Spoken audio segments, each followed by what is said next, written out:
What's up, everyone? It's time for your Wednesday feature. Now that the Drug and Alcohol Clearinghouse is in full effect, many people are now worried about hair follicle testing. But there's no need to protest just yet. It's not widely accepted form of drug testing, and probably won't be for a while. Dr. Dixon explains. Hey everyone, Niki here at the Truck Boss Show. We're joined by our good friend, Dr. Dixon, a medical examiner out of the TA Petro in Wildwood, Florida with the Driver's Health Clinic. Thanks for joining us today, Dr. Dixon. Thanks so much for having me. Absolutely. We always love having you on the show. Today, we're going to talk about hair follicle drug testing. What is the purpose? So that's a great question. And you may have heard in the news a few weeks ago where they were talking about pushing hair follicle testing. Hair follicle testing, basically, when you do any kind of drug, whether it be marijuana or opioids or, the list goes on, it grows out into your hair. And your hair grows at about a half an inch per month. And so the regulation when testing is actually to take the hair from the base, an inch and a half minimum, to give a 3-month look back on whether or not the person has been involved in drugs of any sort.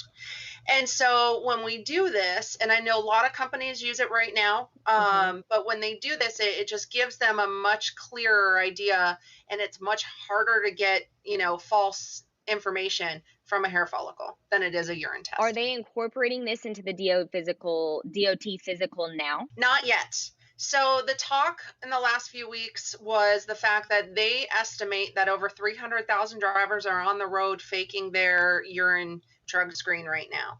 And it's incredibly dangerous to be using any sort of drug out there. And again, just because, marijuana is legal in a few states doesn't mean it's legal for our drivers ever. Okay. Right. So it's not in the DOT exam. Drug testing is actually not in the DOT exam at all.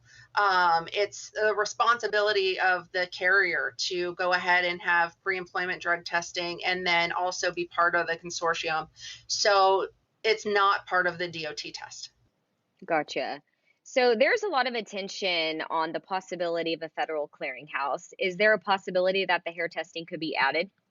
Absolutely. So right now they're talking about the 300,000 drivers out there that they think have missed the drug test or are using well out on the road.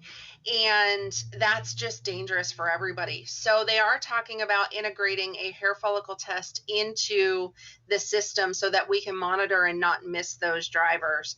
It's incredibly dangerous for everybody to have people out there using, and people need to remember that, just because it's legal for marijuana in some states doesn't mean it's ever legal for our drivers. When and where, I have no idea. Financially, logistically, I don't know when that's ever going to happen, but do I believe it will? I think it will at some point. Well, Dr. Dixon, it's always a pleasure to have you on the show. We love hearing your expertise on all the different hot topics, and this is definitely a big hot topic right now in trucking. For sure. And if you want to find more intriguing, or if you want more intriguing insight with Dr. Dixon, don't forget to check out our playlist extras on YouTube to find all the amazing content that you want that we just couldn't fit in the show, but is still very awesome. So thanks again, and we'll see you on the next Truck Boss Show. That does it for today's feature. Be sure to tune in on Friday for the next one.